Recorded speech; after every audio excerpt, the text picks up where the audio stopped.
दोस्तों, आज हम एक नई कहानी और एक नया वीडियो लेकर आपकी सेवा में उपस्थित हुए हैं। आज की कथा अत्यंत ज्ञानवर्धक और प्रेरणादायक है। कथा शुरू करने से पहले आपसे एक विनम्र निवेदन है। शास्त्रों में कहा गया है कि अधूरी छोड़ी गई कथा दुख और पाप का कारण बनती है, इसलिए इसे अंत तक अवश्य सुने। और अगर आप अपनी माँ से सच्चा प्रेम करते हैं तो इस वीडियो को लाइक करें, हमारे चैनल को सब्सक्राइब करें और कमेंट में माँ लिखकर अपना समर्थन दें। तो आइए बिना किसी विलंब के आरंभ करते हैं आज की प्रेरणादायक कथा। युगों पूर्व जब धर्म और अधर्म के बीच युद्ध की तैयारी हो रही थी, उस समय पांडुपुत्र भीम के पुत्र घटोत्कच के घर में एक अद्भुत बालक ने जन्म लिया। उसकी माता का नाम था मोरवी, जो अहिलावती के नाम से भी प्रसिद्ध थी। जन्म के समय ही आकाश में दिव्य प्रकाश फैला था, देवताओं के मृदंग बजे थे। ये बालक था बर्बरीक, एक ऐसा योद्धा जिसकी वीरता और शक्ति की गाथा आज भी कही जाती है। बर्बरीक के जन्म के साथ ही प्रकृति में अनेक चमत्कार हुए थे। वृक्ष फल फूलों से लद गए, नदियां मधुर संगीत बजाने लगी और पशु पक्षी आनंद में नृत्य करने लगे। ये सब इस बात का प्रमाण था कि कोई दिव्य आत्मा धरती पर अवतरित हुई है। बचपन से ही बर्बरीक में अद्भुत शक्तियां थी। जब वो मात्र 5 वर्ष का था, तब उसने एक हाथी को केवल अपनी मुट्ठी के बल पर रोक दिया था। 10 वर्ष की आयु में उसने एक दिन में 100 राक्षसों का वध कर दिया था। मां मोरवी ने अपने पुत्र को सिखाया था, हे पुत्र, जीवन में हमेशा याद रखना कि सबसे बड़ा धर्म है हारे हुए की सहायता करना। जो निर्बल है, जो असहाय है, जो संकट में है, उसके साथ खड़े होना ही सच्चा धर्म है। मां के इन शब्दों को बर्बरीक ने अपने हृदय की गहराई में बसा लिया था। वो जानता था कि उसकी शक्ति का उपयोग कमजोरों की रक्षा के लिए करना है। जब बर्बरीक 16 वर्ष का हुआ, तब उसने घोर तपस्या की। हिमालय की ऊंची चोटियों पर, जहां सिवाय बर्फ के कुछ नहीं था, वहां उसने भगवान शिव की आराधना की। महीनों तक केवल हवा पीकर, बिना भोजन के वो तपस्या में लीन रहा। भगवान शिव प्रसन्न हुए और उन्होंने बर्बरीक को 3 अद्भुत बाण प्रदान किए। ये बाण साधारण नहीं थे, ये दिव्य थे, चमत्कारी थे। पहला बाण ये शत्रु के सभी कमजोर स्थानों को चिह्नित करता था। जहां भी ये निशाना लगाता, वहां लाल रंग का चिन्ह बन जाता था। दूसरा बाण ये मित्रों और रक्षणीय व्यक्तियों को पहचान कर उन्हें चिन्हित करता था, उन पर नीले रंग का निशान बनता था। तीसरा बाण ये सबसे शक्तिशाली था। ये लाल निशान वाले सभी स्थानों को एक साथ भेद कर शत्रुओं का संहार करता था और नीले निशान वाले सभी को सुरक्षित कर देता था। माता मोरवी ने, जो स्वयं एक नागकन्या थी, अपने पुत्र को एक दिव्य धनुष प्रदान किया। यह धनुष इतना शक्तिशाली था कि इसकी टंकार से ही शत्रु भयभीत हो जाते थे। इस धनुष का नाम था महाकाल दंड। इस धनुष की विशेषता यह थी कि यह कभी नहीं चूकता था। जो भी लक्ष्य बर्बरीक मन में सोचता, वो तुरंत उस तक पहुंच जाता था। चाहे शत्रु कहीं भी छुप जाए, चाहे वो किसी भी माया का सहारा ले, ये बाण उसे ढूंढकर मार गिराता था। जब महाभारत के युद्ध की घोषणा हुई, तब बर्बरीक के हृदय में भी युद्ध में भाग लेने की इच्छा जगी। उसने सोचा, ये तो धर्म और अधर्म का युद्ध है, मुझे इसमें अवश्य भाग लेना चाहिए। लेकिन प्रश्न था किस पक्ष में? बर्बरीक के मन में कोई शंका नहीं थी। उसकी मां ने जो संस्कार दिए थे, उसके अनुसार उसे हमेशा हारने वाले का साथ देना था। वो अपने नीले घोड़े पर सवार होकर कुरुक्षेत्र की ओर चल पड़ा। रास्ते में जो भी उसे मिलता, वो पूछता, कुरुक्षेत्र में कौन जीत रहा है? सभी का एक ही उत्तर था, पांडव निर्बल है, कौरव शक्तिशाली है। ये सुनकर बर्बरीक का निर्णय और भी पक्का हो गया। वो पांडवों का साथ देगा। कुरुक्षेत्र के पास पहुंचकर बर्बरीक ने एक वट वृक्ष के नीचे विश्राम किया। वहां उसे एक युवा ब्राह्मण मिला, जो अत्यंत सुंदर और तेजस्वी था। उसकी आंखों में अद्भुत गहराई थी मुस्कान में दिव्य चमक थी।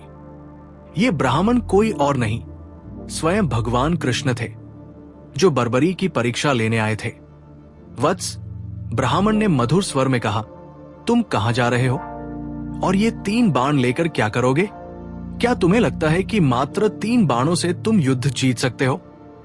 बर्बरीक ने विनम्रता से उत्तर दिया, हे ब्राह्मण देव, ये कोई साधारण बाण नहीं है। एक बाण से मैं अपने शत्रुओं को चिह्नित कर सकता हूं, दूसरे से मित्रों को और तीसरे से सभी शत्रुओं का संहार। यदि आवश्यकता हो तो एक ही बाण से मैं सारी पृथ्वी को छलनी कर सकता हूं। ब्राह्मण ने मुस्कुराते हुए कहा, यह कैसे संभव है? वत्स, दिखाओ तो मुझे अपनी शक्ति। उन्होंने पास के एक विशाल पीपल वृक्ष की ओर इशारा किया और कहा, इस वृक्ष के सभी पत्तों को छेद दो, लेकिन ध्यान रहे एक भी पत्ता नष्ट नहीं होना चाहिए, केवल छेद होना चाहिए। बर्बरीक ने अपने पहले बाण को धनुष पर चढ़ाया। मन ही मन उसने संकल्प किया था, हे महादेव, इस वृक्ष के हर पत्ते के मध्य में छेद हो जाए। बाण छूटा और चमत्कार हो गया। वृक्ष के हजारों पत्तों में प्रत्येक के मध्य में एक सुंदर गोल छेद हो गया। पूरा वृक्ष मानो कलाकृति बन गया था। लेकिन यह चमत्कार यही नहीं रुका। ब्राह्मण के पैर के नीचे भी एक पीपल का पत्ता था, जिसमें भी छेद हो गया था।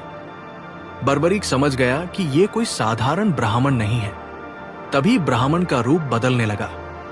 उनके चारों ओर दिव्य प्रकाश फैल गया। उनके सिर पर मोरपंख का मुकुट दिखाई दिया, हाथ में सुदर्शन चक्र और मुरली। ये थे स्वयं भगवान कृष्ण। बर्बरीक तुरंत उनके चरणों में गिर पड़ा। हे जगन्नाथ, हे कृष्णा, आपने मुझ पर कृपा की, लेकिन मैं समझ नहीं पा रहा कि आप मुझसे क्या चाहते हैं। भगवान कृष्ण ने बर्बरीक को उठाया और प्रेम से कहा, वत्स, मैं तुम्हारी शक्ति से प्रभावित हूं, लेकिन एक समस्या है। तुम्हारी शक्ति इतनी महान है कि यदि तुम युद्ध में भाग लोगे तो पूरा युद्ध असंतुलित हो जाएगा। भगवान कृष्ण ने समझाया, तुमने कहा था कि तुम हारने वाले का साथ दोगे, लेकिन सोचो, यदि तुम पांडवों के साथ मिलकर कौरवों को हरा दोगे तो फिर कौरव हारने वाले हो जाएंगे। तब तुम्हारा धर्म होगा कौरवों का साथ देना, और यदि तुम कौरवों का साथ दोगे तो पांडव हार जाएंगे। तब तुम्हें पांडवों का साथ देना होगा। इस तरह तुम अकेले ही पूरा युद्ध लड़ोगे और सभी महारथी केवल तमाशबीन बनकर रह जाएंगे। बर्बरीक के मन में तूफान मच गया। उसने समझा कि भगवान सत्य कह रहे हैं। उसकी शक्ति वास्तव में इतनी प्रबल थी कि वो अकेले ही युद्ध का परिणाम बदल सकती थी। भगवान कृष्ण ने धीरे से कहा, वत्स, मैं तुमसे गुरुदक्षिणा मांगता हूं। अवश्य प्रभु, आपकी आज्ञा मेरे लिए सर्वोपरि है। मांगिए, क्या चाहिए आपको? मुझे तुम्हारा शीश चाहिए। यह सुनकर बर्बरीक के चेहरे पर एक पल के लिए उदासी छा गई। उसके मन में हजारों विचार आए। युद्ध देखने की इच्छा, वीरती पाने की चाह, यश कमाने की लालसा, सब कुछ एक पल में बिखर गया। लेकिन अगले ही क्षण उसके चेहरे पर शांति आ गई।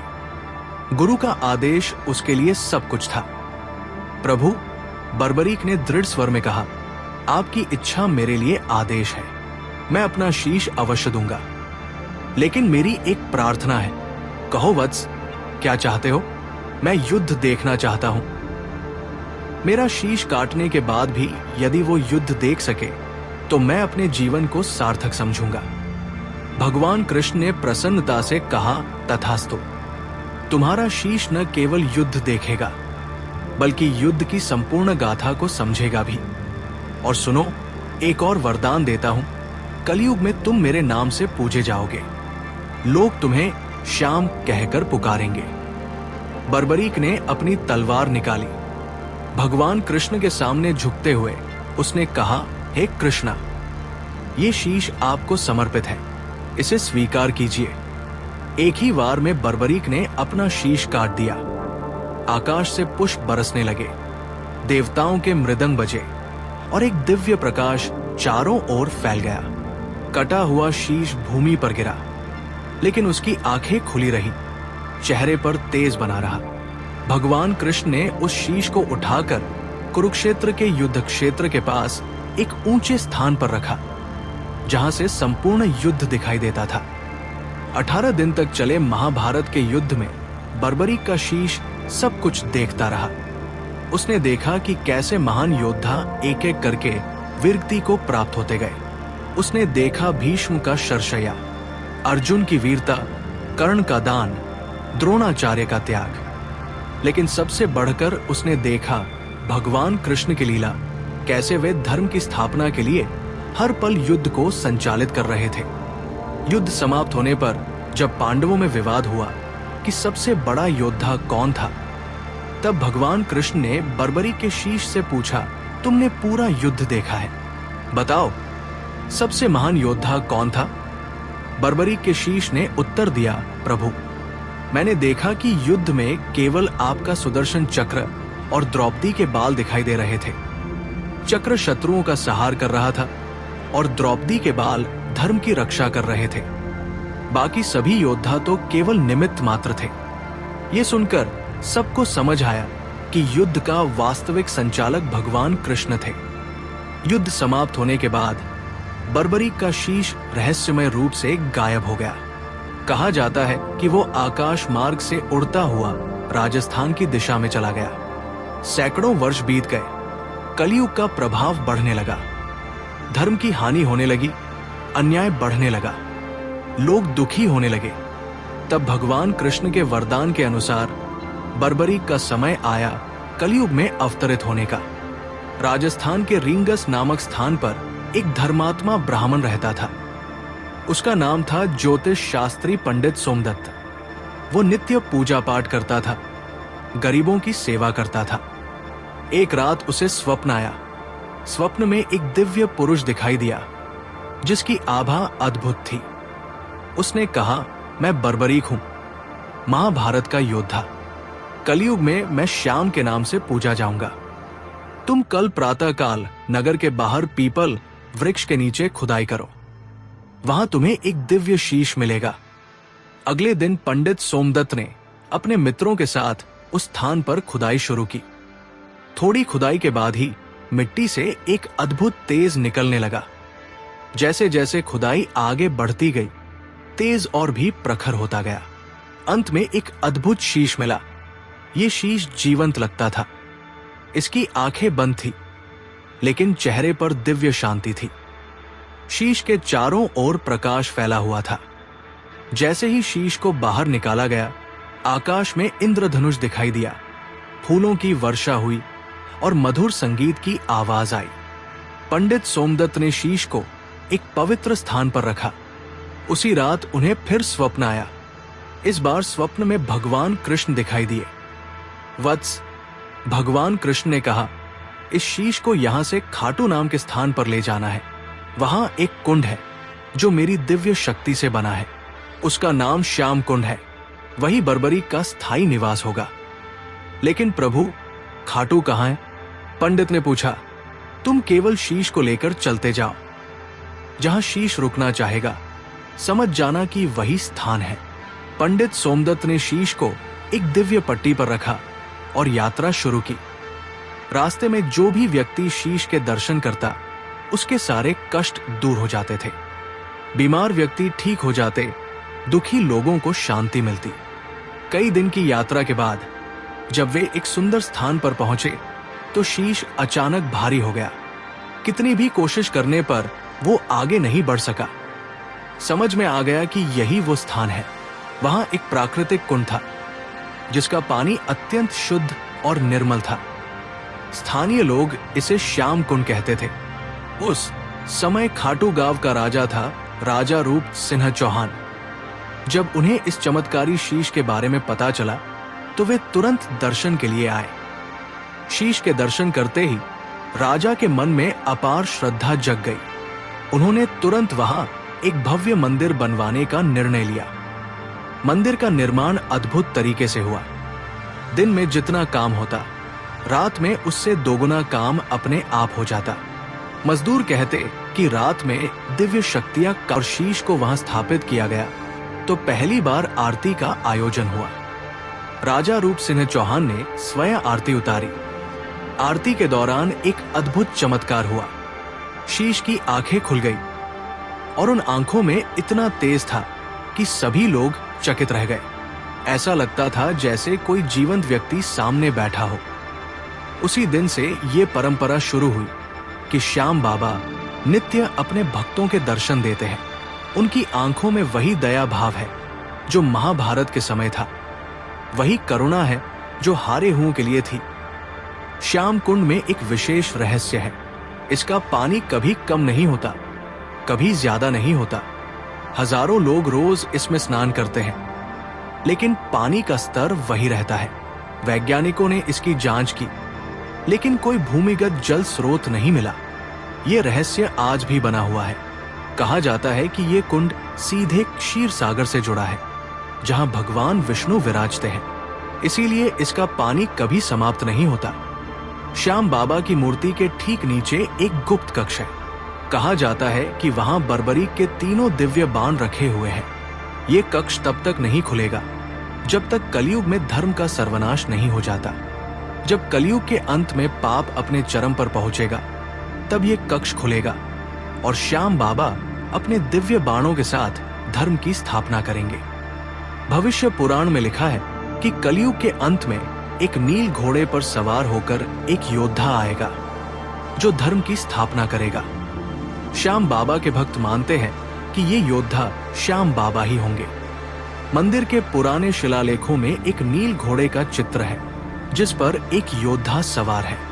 ये चित्र रहस्यमय है और इसका अर्थ आज तक कोई नहीं समझ सका। श्याम बाबा के 11 नाम हैं और ये संख्या भी रहस्यमय है। इन 11 नामों में छुपी हुई है कलयुग की संपूर्ण गाथा। प्रत्येक नाम एक युग की समस्या का समाधान है। जब कोई भक्त पूरी श्रद्धा के साथ इन 11 नामों का जाप करता है तो उसकी सभी समस्याएं हल हो जाती हैं। लेकिन ये तभी संभव है जब भक्त का हृदय पूर्णतः शुद्ध हो। श्याम बाबा से जुड़ी कुछ संख्याएं विशेष है। मंदिर में 108 सीढ़ियां हैं। श्याम कुंड का व्यास 51 फीट है। मुख्य गुंबद की ऊंचाई 108 फीट है। ये संख्याएं केवल संयोग नहीं है। हिंदू धर्म में इन संख्याओं का विशेष महत्व है। 108 ब्रह्मांड की संपूर्णता का प्रतीक है और 51 शक्तिपीठों की संख्या है। ज्योतिषियों के अनुसार श्याम बाबा का मंदिर एक विशेष ज्योतिषीय स्थान पर बना है। यहाँ 5 ग्रहों की शक्तियां केंद्रित होती हैं। फाल्गुन मास की एकादशी के दिन यहाँ विशेष ऊर्जा होती है। इस दिन श्याम बाबा की शक्ति चरम पर होती है। श्याम बाबा से जुड़े रंग नीला, पीला और लाल, ये सभी के विशेष अर्थ है। नीला रंग विष्णु का है, पीला ज्ञान का और लाल शक्ति का। भक्त जब इन रंगों के कपड़े पहनकर आते हैं तो उनका श्याम बाबा के साथ विशेष तालमेल बनता है। शास्त्रों के अनुसार जब कलयुग अपने अंतिम चरण में पहुंचेगा तब धर्म लगभग समाप्त हो जाएगा। उस समय श्याम बाबा पूर्ण रूप से प्रकट होंगे। वे अपने 3 दिव्य बाणों के साथ आएंगे और अधर्म का नाश करेंगे। ये होगी कलयुग की अंतिम लड़ाई। भविष्य पुराण में लिखा है कि एक नील घोड़ा आकाश से उतरेगा। उस पर श्याम बाबा सवार होंगे। उनके हाथ में अपना दिव्य धनुष होगा। वे एक ही बाण से सारे संसार के पापियों का नाश करेंगे और धर्म की स्थापना करेंगे। श्याम बाबा के इस अवतरण के बाद सत्ययुग शुरू होगा। फिर से धर्म, सत्य और न्याय का राज्य होगा। लोग प्रेम से रहेंगे, कोई दुख नहीं होगा। यही है श्याम बाबा का अंतिम मिशन, संसार में शांति और खुशी की स्थापना। इस कहानी का अंत प्रेम की जीत के साथ होता है। श्याम बाबा प्रेम के अवतार हैं। उनका प्रेम जाति, धर्म, भाषा की सीमाओं को पार करता है। वे मुस्लिम, सिख, ईसाई सभी के हैं, क्योंकि दुख का कोई धर्म नहीं होता और जो दुख हरता है वो सबका होता है। हारे का सहारा श्याम हमारा। यही है खाटू श्याम की दिव्य शक्ति। यही है उनका छुपा हुआ रहस्य, अनंत प्रेम, अनंत करुणा, अनंत कृपा। प्रिय साथियों, इस कथा के बारे में आपके विचारों का हमें बेसब्री से इंतजार रहेगा। अगर ये कथा आपके लिए प्रेरणादायक साबित हुई हो तो कृपया इसे लाइक करें और इसे अपने प्रियजनों के साथ साझा करें। साथ ही कमेंट बॉक्स में जय श्री कृष्णा लिखकर अपनी भक्ति व्यक्त करें। इस वीडियो को पूरा देखने के लिए आपका दिल से आभार। जय श्याम।